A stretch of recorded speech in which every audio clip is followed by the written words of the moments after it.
लोकसभा चुनाव 2024 के पहले फेज के वोटिंग में अब सप्ताह भर से भी कम समय बचा है और एनडीए एवं महागठबंधन इंडिया अलायंस की तरफ से एक दूसरे पर शब्दों के बाण चलाए जा रहे हैं। सभी पार्टियां अपने एजेंडे को आम जनता तक पहुंचाने में जुटी हुई है। इसी कड़ी में आरजेडी ने आज अपने घोषणा पत्र को जारी कर दिया है, जिसपे एनडीए की पार्टियां और नेताओं की तरफ से तीखी टिप्पणियां आई है। वहीं दूसरी तरफ सीएसडीएस के एक प्री पोल सर्वे ने बताया है कि 2024 में बेरोजगारी सबसे बड़ी चिंता और मुद्दा बना हुआ है। आज इन्हीं दोनों विषयों पर बातचीत करेंगे। नमस्कार, मैं पीयूष रंजन झा और आज हमसे बातचीत करने के लिए हमसे जुड़ रहे हैं पॉलिटिकल एनालिस्ट और नागालैंड सेंट्रल यूनिवर्सिटी के असिस्टेंट प्रोफेसर डॉक्टर दीपक भास्कर जी। डॉक्टर दीपक भास्कर जी, आपका हमारे कार्यक्रम में बहुत बहुत स्वागत है सर। बहुत बहुत धन्यवाद पीयूष जी, आपको और आपके दर्शकों को भी। सर, आपने आज आरजेडी का जो घोषणा पत्र है उसको पढ़ा होगा, देखा होगा। आरजेडी अपने घोषणा पत्र को परिवर्तन पत्र कह रही है और इसे जारी कर दिया गया है। इस घोषणा पत्र में आरजेडी ने 24 में 24 जन वचन दिया है, जिसमें 1 करोड़ रोजगार, विशेष राज्य का दर्जा, बिहार को विशेष पैकेज, अग्निवीर योजना को निरस्त करने जैसी बड़ी बड़ी बातें हैं, वादे हैं। लेकिन एनडीए की तरफ से तीखी प्रतिक्रिया आ रही है। जीतन मांझी ने कहा है कि भारत में अमेरिका का विलय करेंगे, समुद्र के पानी को मीठा करेंगे, सूरज को पश्चिम से उगाएंगे और पहाड़ को हवा में उड़ाएंगे। इस पे तंज किया है जीतन मांझी जी ने। और बीजेपी के तरफ से भी इस पे तंज हुआ है कि 1 करोड़ अगर नौकरियां देंगे तो जमीन कितनी लेंगे। डॉक्टर भास्कर जी, आपकी नजर में यह घोषणा पत्र, आरजेडी का जो घोषणा पत्र है, यह कितना महत्वपूर्ण है, या सरकार नहीं बन रही है इसलिए बड़े बड़े वादे किए जा रहे हैं? पीयूष जी, 2-3 बातें इसमें देखने की जरूरत है। पहले तो इसको आरजेडी ने जो है परिवर्तन पत्र कहा है। दूसरी बात 24 वचन है। अब 24 वचन के 2 मायने हैं। एक मायने ये है कि 2024 में चुनाव है और दूसरा मायने ये है कि बिहार में 23 सीट और झारखंड में 1 सीट राजद को महागठबंधन इंडिया ब्लॉक से मिला है, तो कुल मिलाकर के वो 24 होता है ना। तो इसके 2 मायने हैं जिसको दर्शकों को भी देखना चाहिए कि 24 वचन इसलिए लिए गए कि 24 सीटें हैं और 24 में चुनाव है और 24 वचन है। पहली बात। दूसरी बात, वादे अगर सिर्फ खोखले हैं, सिर्फ चुनावी हैं, तो इसमें बहुत महत्वपूर्ण सवाल ये खड़ा होता है कि 2014 में जो वादे किए गए थे प्रधानमंत्री वर्तमान और उस समय प्रधानमंत्री के दावेदार मोदी जी के द्वारा कि 2 करोड़ रोजगार देंगे, 15 लाख रुपए हर व्यक्ति के अकाउंट में आ जाएगा, हैं, महिलाओं की सुरक्षा होगी, किसानों की आय दुगनी हो जाएगी, तमाम ऐसे लिस्ट का भरमार है ना। तो वो वादे क्या खोखले थे? मतलब वो वादे चुनावी वादे थे। अगर यही बात है तो फिर मोदी जी को 2014 में क्यों इतना अपार जन समर्थन मिला, है ना। वादे खोखले नहीं होते, चुनावी वादे नहीं होते। पहले तो वादा होगा, जब वो पूरा नहीं होगा तब हम उसको कहेंगे कि ये खोखले वादे थे। जैसे अभी हम कहते हैं, जैसे खुद अमित शाह जी ने कहा कि वो चुनावी जुमला था, है ना। 15 लाख रुपए अकाउंट में आना, है ना, 2 करोड़ रोजगार देना, किसानों की आय दुगनी होना, महिलाओं की सुरक्षा होना, ये सब जो है चुनावी जुमले थे। ये तो तब हुआ जब सरकार बन गई। तो हमारी जनता जो है वो चुनावी जो घोषणाएं हैं उसको वादों के तौर पे तभी तक नहीं देखती, उनको लगता है कि वो पूरे ही होंगे। इसलिए ये कहना कि अब जैसे जीतन राम मांझी कह रहे हैं कि अमेरिका का भारत में विलय होना, है ना, तो ये तो बहुत बढ़िया बात है। बेसिकली ये तंज आरजेडी पर नहीं है, ये तंज बीजेपी पर है। बीजेपी ही कह रही है कि अफगानिस्तान का विलय हो जाए, अखंड भारत, पाकिस्तान का विलय हो जाए, मालदीव, श्रीलंका, नेपाल, भूटान और बांग्लादेश का विलय हो जाए। तो ये उस पे तंज है कि क्या इन सब का विलय हो जाएगा। अगर इन सब का विलय हो जाएगा भारत में तो अमेरिका का भी हो जाएगा। राजनीति संभावनाओं का नाम है। तीसरी बात, अगर ये कहा जाएगा कि आरजेडी चुनावी वादे कर रही है, खोखलेवादी है, तो उसका एक बहुत बड़ा प्रमाणिक बात जो तेजस्वी यादव की सरकार जब सरकार में थे तब उन्होंने ये साबित कर दिया कि हमने जो बोला था 2020 के चुनाव में, उन्होंने कहा कि हम दवाई, सिंचाई, पढ़ाई, है ना, कमाई, रोजगार, इन सब पर काम करेंगे। आते ही उन्होंने जो है तमाम जो फ्रंट लाइन वर्कर थे, आंगनबाड़ी और तमाम नर्स, जितने भी फ्रंट लाइन वर्कर थे, सबका वेतन में इजाफा हुआ। वो एक। दूसरा बात, 4 लाख है ना शिक्षकों की भर्ती हुई। जो बिहार एकमात्र ऐसा राज्य है, ऐतिहासिक 70 साल के इतिहास में पहली बार एक ऐसा राज्य बना जो कुछ ही महीनों में, है ना, कुछ ही महीनों में लाखों लाख नियुक्तियां करके उनको जो है ज्वाइन भी करवा दिया।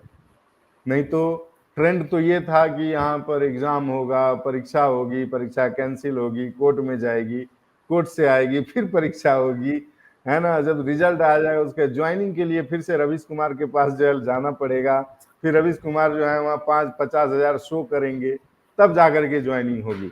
ये ट्रेंड में नीतीश सरकार की नीति, मैं नीतीश जी का भी नाम लेता हूं उसमें, नीतीश के नेतृत्व में तेजस्वी यादव की सरकार ने जो है बहुत बेहतरीन ढंग से काम किया। तो वो तो प्रूव कर चुके हैं कि जो मैंने बोला था वो कर दिया।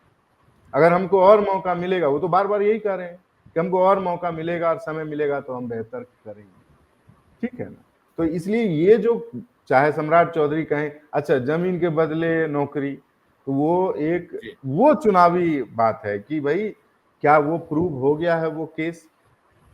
मैं एक चीज आपको गारंटी के साथ कर रहा हूं, क्योंकि मैं ऐसा 25 नहीं शायद सैकड़ों शिक्षकों से मिला हूं, है ना। मैं एक बार काउंसलिंग सेंटर पर था, पीयूष जी, एक पर्सनल एक्सपीरियंस शेयर करता हूं आपके दर्शकों के साथ भी।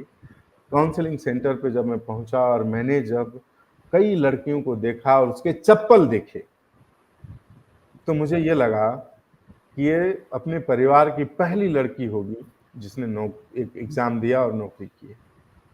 मतलब उससे अगर आप 10 रुपया मांग देते ना तो शायद वो हिचक जाती या लड़का हिचक जाता। ऐसे लोगों को नौकरियां मिली।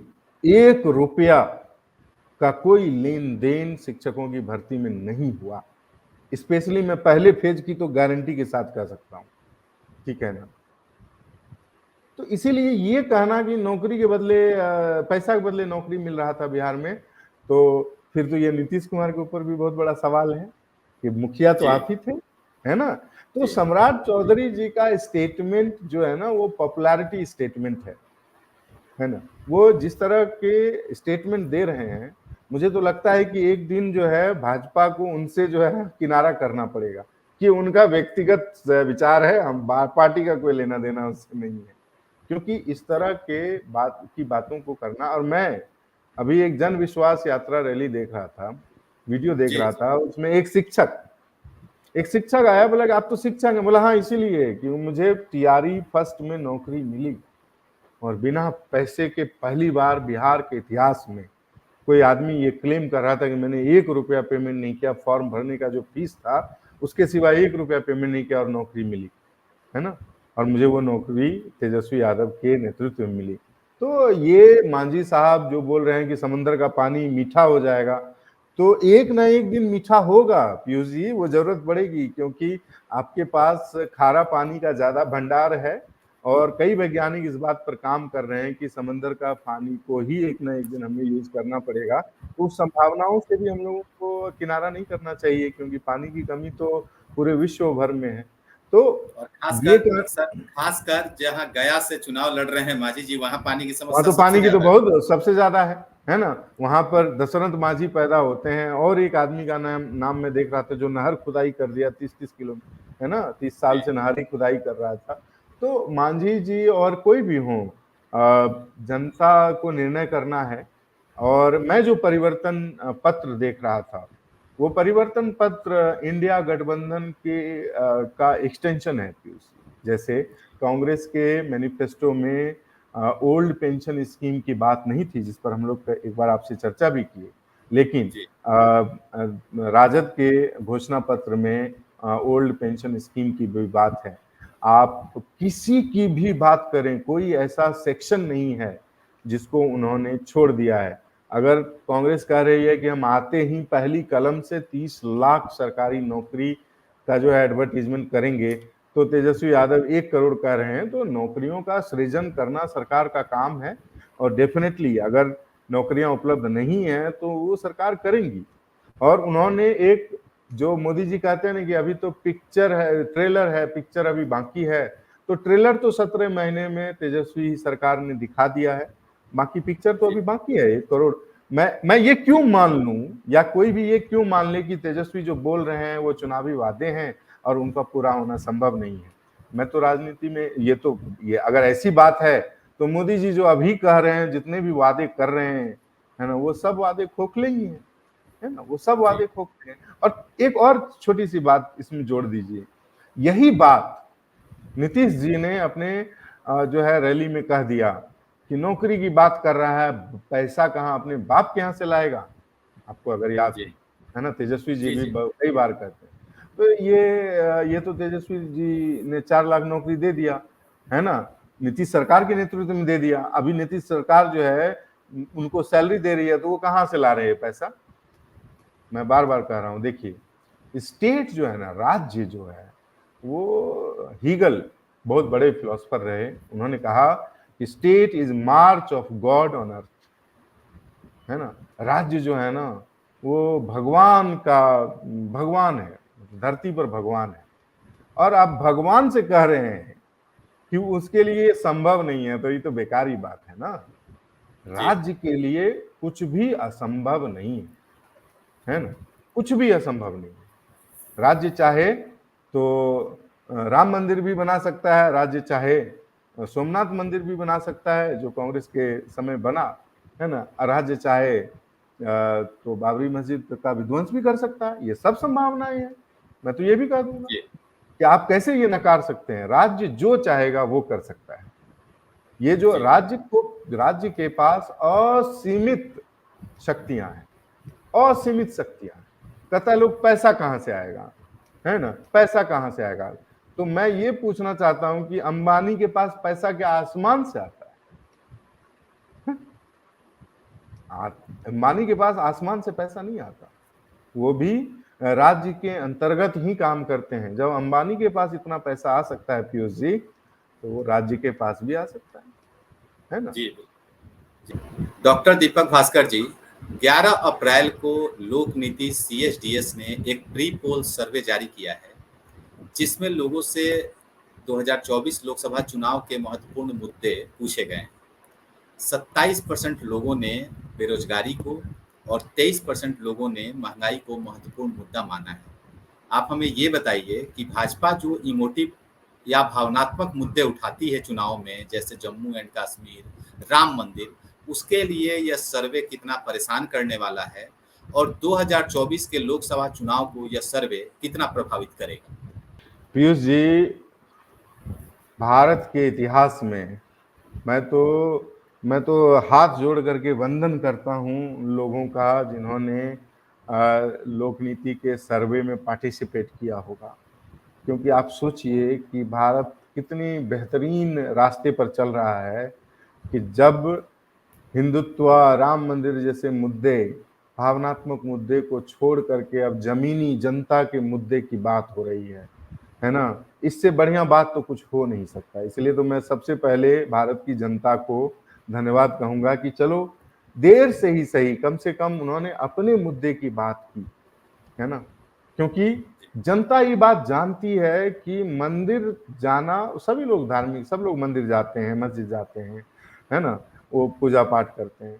लेकिन मंदिर जाने के बाद जब मंदिर से आप निकलते हैं तो महज आप एक इंसान होते हैं जिसको एक किराना स्टोर जाना होता है और अपने शाम का जो सामान है, घर का खर्चा है, वो खरीदना होता है।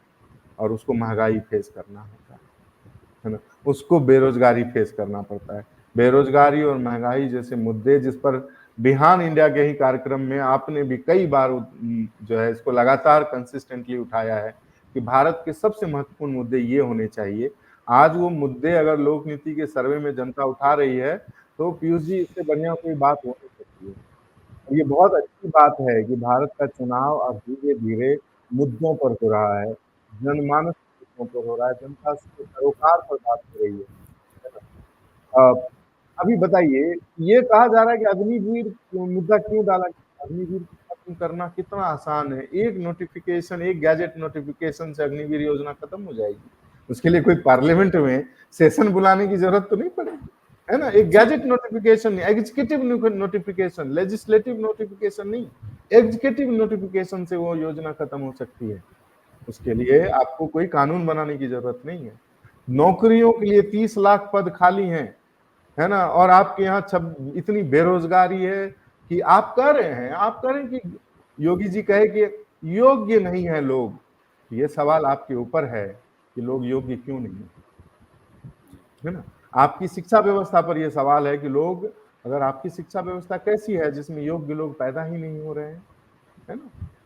तो जब आप नौकरी नहीं दे पा रहे हैं तब आप योग्यता पर सवाल उठा रहे हैं, तब आप कह रहे हैं लोग को करना ही नहीं आता है।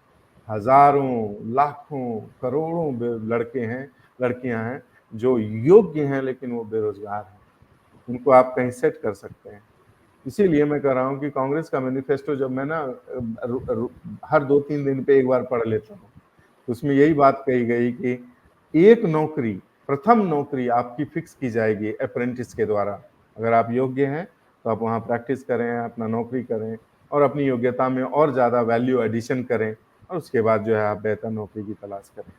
तो ये लोक नीति में जो सर्वे आया, मैं भी उसको देख रहा था, वो बहुत अच्छा इस बात के लिए लग रहा था कि भारत, है ना, मोदी जी के टर्म में अगर कहें नया भारत भी ना बेरोजगारी के मुद्दे से जूझ रहा है। नया भारत भी जो है ना वो महंगाई के मुद्दे से जूझ रहा है ना? अभी मैं एक वीडियो देख रहा था, एक रील्स देख रहा था, बड़ा अच्छा लगा हमको, आपके दर्शक को भी बहुत अच्छा लगेगा कि वो रील्स क्या था कि उसमें एक लड़का पटना में खाना बना रहा है, चिकन बना रहा है, और उसको एक आदमी पूछ रहा है कि भाई चुनाव समय आ गया है, किसको वोट करना है? 400 पार को वोट करेंगे।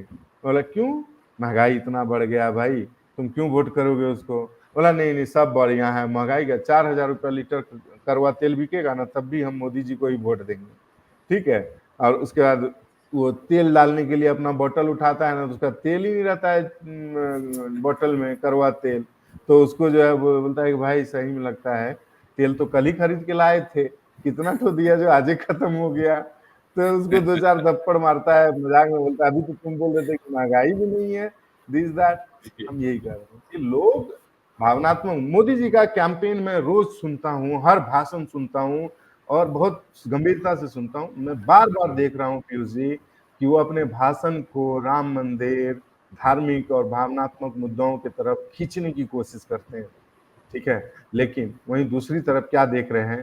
पंजाब, हरियाणा, उत्तर प्रदेश, है ना, बिहार, तमाम जगहों पर युवा जो है ना, हम लोग को नौकरी मिल गया है तो हम लोग अपने आप को इंटेलिजेंट समझने लगेंगे। ये बात सही नहीं है ना। हमारे जैसे कई लोग हैं जो बहुत इंटेलिजेंट हैं, जिनको मौका नहीं मिल रहा है। मौका इसलिए नहीं मिल रहा है क्योंकि नौकरियों की संख्या कम कर दी गई है।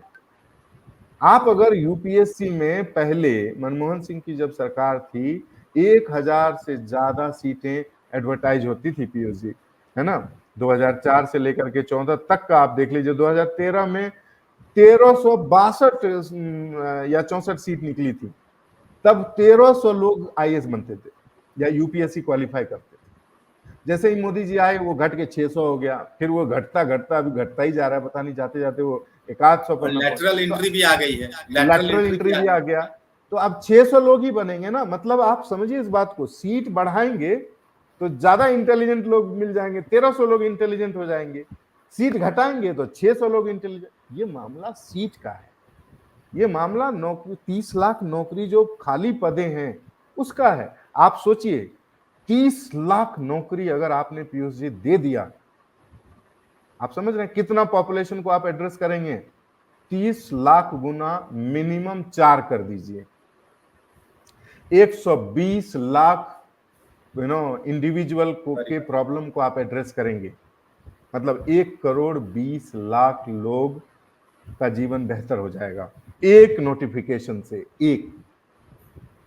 इसीलिए मैं कह रहा हूं कि अगर लोक नीति के सर्वे में ये झलक के आ रहा है कि महंगाई और बेरोजगारी एक बड़ा मुद्दा है, तो बात साफ है।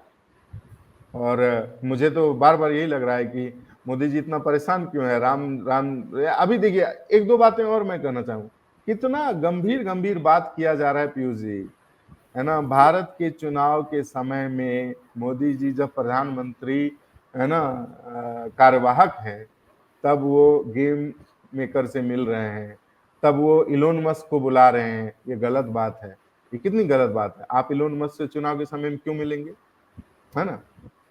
आप चाइना पर स्टेटमेंट दे रहे हैं, आप पाकिस्तान पर स्टेटमेंट दे रहे हैं, अभी पलट के पाकिस्तान बोल देगा कोई बात, बस उसको आप चुनावी मुद्दा बना देंगे कि देखो पाकिस्तान हमारे ऊपर नजर दिखा रहा है। आप जबरदस्ती उकसा रहे हैं ताकि विदेशी ताकतें जो है ना भारत के चुनाव में ना हस्तक्षेप करें। चाइना को आप उकसा रहे हैं, चाइना कल बोल रहा है हम बॉर्डर इशू रिजॉल्व कर लेंगे, क्यों, है ना। आप जबरदस्ती, आप श्रीलंका का जो है मुद्दा उठा रहे हैं, वो कह रहा है कि हमारी, आप विदेशी जो ताकतें हैं उसको भारतीय चुनाव में उपयोग करना चाहते हैं। एक ये भी एंगल है, इस चुनाव को आप इस तरह से भी देखिए, है ना। इसकी काफी चर्चा भी हो रही है, विदेशी अखबारों में भी काफी लिखा जा रहा है कि इस बार के चुनावों में जिस तरह से फॉरेन पॉलिसी को एग्रेसिवली एडवर्टाइज किया जा रहा है प्रधानमंत्री मोदी या फिर बीजेपी के द्वारा, इस पे भी कई सारे अखबारों ने, अंतर्राष्ट्रीय अखबारों ने भी काफी कुछ लिखा है। इस पे हम एक विशेष सत्र जरूर करेंगे सर, आप करिएगा। लेकिन हाँ, ये है कि लोक नीति का सर्वे, उसमें और भी है, मैं कई डेटाज हैं कि पुअर क्लास, है ना, अपर क्लास, अपर कास्ट, तमाम डेटाज हैं। लेकिन अच्छी बात है इतना कि महंगाई नहीं सर, मैं कल गया में था, किसानों के बीच में था, और वो सारे के सारे एनडीए के वोटर थे। वहां से मुझे जो जानकारी मिली, प्रधानमंत्री मोदी जी के द्वारा जो किसानों को 6,000 रुपए 2,000 के इंस्टॉलमेंट में दी जाती है साल भर में, लोग उससे भी खुश नहीं है। लोगों ने कहा है कि इससे कुछ हो नहीं रहा है। ये उनके वोटर्स के बीच की बात है। पीयूष जी, 6,000 रुपया वार्षिक आप दे रहे हैं, बढ़िया बात। मैं तो कहता हूं कि जो भी सरकार अगर जनता को पैसा और सहयोग कर रही है, सहायता कर रही है, तो मैं तो उस सरकार को बहुत मानता हूं। क्योंकि मैं वेलफेयर, मैं पर्सनली, आपके दर्शक में बहुत लोग होंगे जो वेलफेयर स्टेट को, कल्याणकारी राज्य को नहीं मानते होंगे, है ना। लेकिन मैं मानता हूं, मुझे लगता है कि राज्य के पास इतनी ताकत है। मैं राज्य को सब कुछ अपना दे चुका हूं, है ना। अगर मैं राज्य को अपना सब कुछ दे चुका हूं, तो उसकी जिम्मेदारी है कि वो अपना हमारे जो जीवन के तमाम जरूरतें हैं उसको पूरा करे, है ना। क्योंकि मैं अपना अधिकार दे चुका हूं राज्य को कि मैं पैदा हुआ हूं कि नहीं हुआ हूं, मैं मरा हूं कि नहीं मरा हूं। ये सर्टिफिकेट देने का भी काम जो है ना वो राज्य करेगी, सरकार करेगी। कि मैं पैदा हुआ, बर्थ सर्टिफिकेट नहीं मनाएगा तो पैदा हुए नहीं, मतलब माना ही नहीं जाएगा। आप मर गए, जब तक डेथ सर्टिफिकेट नहीं बनेगा तब तक आपका इलेक्टोरल रोड से जो है नाम ही नहीं कटता है। आप सोचिए, मरा हुआ व्यक्ति का भी नाम चलता ही रहता है जब तक आप डेथ सर्टिफिकेट। जब मैंने जीवन और मरने का भी अधिकार राज्य को दिया है, तो मैं ये उम्मीद करता हूं कि राज्य हमारे हर जीवन की जरूरतों को पूरा करेगा। इसीलिए ये कहना, ये जो बार बार कहा जाएगा पैसा कहां से आएगा, तो पैसा, तुमको एक बात पीयूष जी हमको समझ नहीं आता है कि जैसे ही गरीब, किसान, मजदूर, मजलूम लोगों की बात आती है ना, तो बजट का बात आने लगता है, बजट कहां से। और जैसे ही 1,76,000 करोड़ रुपया माफ करना होता है ना, 15 लाख करोड़ रुपया लोन देना होता है अदानी या अंबानी जैसे लोगों को, तब बजट कहां से आ जाता है, तब का बजट कहां से। अगर गौरव वल्लभ जी ये कह रहे हैं, अभी मैं सुन रहा था उनका वीडियो, वो कह रहे हैं कि धन संचय करने वालों के लोग के खिलाफ, धन संचय करने वाले लोगों के खिलाफ नहीं है ना। धन संचय करने वाले लोगों के, वेल्थ क्रिएटर कौन है इस देश में? वेल्थ क्रिएटर इस देश में किसान है, वेल्थ क्रिएटर इस देश में मजदूर है ना। हम लोग वेल्थ क्रिएट कर रहे हैं। हमको जो लाखों लाख रुपया सैलरी मिलता है, हम क्रिएट कर रहे हैं वो वेल्थ। वो किसान कर रहे हैं, वो मजदूर कर रहे हैं, वो जो है काश्तकारी करने वाले लोग कर रहे हैं, तमाम इस देश के लोग जो वर्क में इन्वॉल्व हैं, क्रिएशन में इन्वॉल्व हैं, क्रिएटिव काम करते हैं पीयूष जी, वो लोग हैं। आप लोग जैसे लोग वेल्थ क्रिएट करते हैं और उसी का वेतन हमको मिल जाता है। आप करें कि नहीं, वेल्थ क्रिएटर तो अंबानी है, वेल्थ क्रिएटर तो अदानी है, वेल्थ क्रिएटर तो गांव का मछली मरने वाला आदमी है, जो पानी से मछली निकालता है और उसको बाजार में लाके बेचता है ना। और वो बाजार से सोचिए, है ना, जहां पैसा मछली, आप देखिए मछली और पैसा, आप इसको समझिए कि मछली आप लाए नदी से और पैसा उससे आया, पैसा क्रिएट हुआ ना। सर मछली बड़ा चुनावी मुद्दा बन गया है बिहार में आजकल, मछली अब मैं वही देख रहा था। बताइए पीयूष जी कि मतलब अब आप ये निर्णय करेंगे कि सावन में कौन मछली खाएगा कौन नहीं खाएगा। हजारों करोड़ों लोग सावन में मछली खाते हैं, मांस खाते हैं, सब खाते हैं, है ना। इसमें खाने पीने पर पाबंदी, खाने पीने पर सवाल, ये क्या देश बना रहे हैं हम? ये चुनाव का मुद्दा बन रहा है सर, ये चुनाव का मुद्दा बन रहा है। जबकि तेजस्वी यादव जी ने कहा है और मुकेश जी ने भी कहा है, सहनी जी ने भी कहा कि ये जो फोटो है वो आईक्यू टेस्ट कर रहे थे बीजेपी वालों का, एक दिन पहले का पोस्ट किया हुआ नवरात्र से पहले। नहीं, हम तो पीयूष जी ये भी कर रहे हैं। मैं एक छोटा सा बात आपके साथ कर रहा हूँ। मैं कह रहा हूँ कि एक दिन पहले का वीडियो नहीं है। मान लीजिए हम कह रहे हैं कि वो सावन का वीडियो है, तो सावन में मछली खाना पाप है? कौन बोला है? कौन बोला? बृहस्पतिवार को मछली मांस नहीं खाइए, ये कौन बोला? पहले लोग खाते थे, खूब खाते थे, है ना। हमको याद है कि पहले हमारे बचपन में रविवार को हमारी माँ व्रत रखती थी, तो रविवार को हमारे यहाँ माइनस रहता था कि रविवार को नहीं खाना है, ठीक है। लेकिन सोमवार, मंगलवार, बुधवार, बृहस्पतिवार जो है सब चलता था। अभी बीच में फिर से अचानक से आया कि मंगल को भी नहीं खाएंगे, बृहस्पतिवार को भी नहीं खाएंगे। ये सब ये भारत की कितना लो लेवल का बात कर रहा है कि मछली सावन में क्यों खा रहे हैं? सावन खत्म होने के बाद जो मीट का लाइन लगा देते हो वो तभी हिंदू नहीं रह जाते। मतलब हिंदुओं का जीवन, मैं आज एक बहुत इंपॉर्टेंट बात बोल रहा हूं और आप इसको जो है ना सुन लीजिए और लिख लीजिए। इस देश में हिंदुओं का जीवन सबसे ज्यादा खराब स्थिति में होने वाला है, क्योंकि उसके लिए ये डायरेक्शन किया जा रहा है। अभी खाने पर सवाल है, कल कपड़े पर सवाल होगा।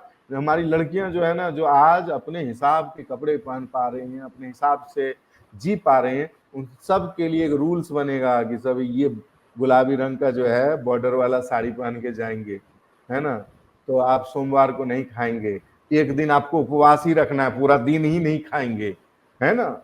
अनाज का भंडारण भी हो जाएगा, उसके कई कारण जुटाए जाएंगे। एक दिन का उपवास से इतना अनाज बचा, हमने पूरी, है ना, ह्यूमैनिटी के लिए मानव, मतलब ऐसा हालत हो जाएगा ना कि आप समझिए कि फिर लोग जो है उसको सर्वे उर्वे कराने का जरूरत नहीं पड़ेगा पीयूष जी, वो सीधा जाके, है ना, वो पोस्टमार्टम करेगा, सर्वे नहीं करेगा। जी सर, समय की कमी है। एक लास्ट कंक्लूडिंग रिमार्क के साथ कि आपने जो सवाल किया कि पैसे कहाँ से आएंगे, या जो भी एनडीए की तरफ से सवाल आता है कि पैसे कहाँ से आएंगे कल्याणकारी योजनाओं के लिए, रोजगार के लिए, बेरोजगार जो हैं उनको अगर रोजगार दे दिया जाए, तो इस पे मुझे याद आ रहा है कि राहुल गांधी ने एक जवाब दिया है ट्वीट करके। वो जवाब वो सब मैं पढ़ देता हूँ कि नरेंद्र मोदी ने चंद अरबपतियों के 16 लाख करोड़ रुपए एक झटके में माफ कर दिए। इतने पैसे से मनरेगा जैसी योजनाएं 24 साल तक चलाई जा सकती है। सही बात, सही बात। जो लोग पूछ रहे हैं कि कांग्रेस की योजनाओं के लिए पैसे कहां से आएंगे, वे इस आंकड़े को आपसे छिपाते हैं। ये उनका कहना है कि पैसे हैं, मैनेजमेंट की बात है, आप मैनेज किसको देते हैं और किसको लेते हैं, किसको देना चाहते हैं। आपके मित्र, जैसे इन्होंने आरोप लगाया राहुल गांधी ने कि जो इन मित्रों को दिया जा रहा है और गरीब किसान या मजदूर जो है उस पे उनसे लिया जा रहा है। सर इसी नोट के साथ हमारे पास समय की कमी है। इस चर्चा में आने के लिए आपका बहुत बहुत धन्यवाद।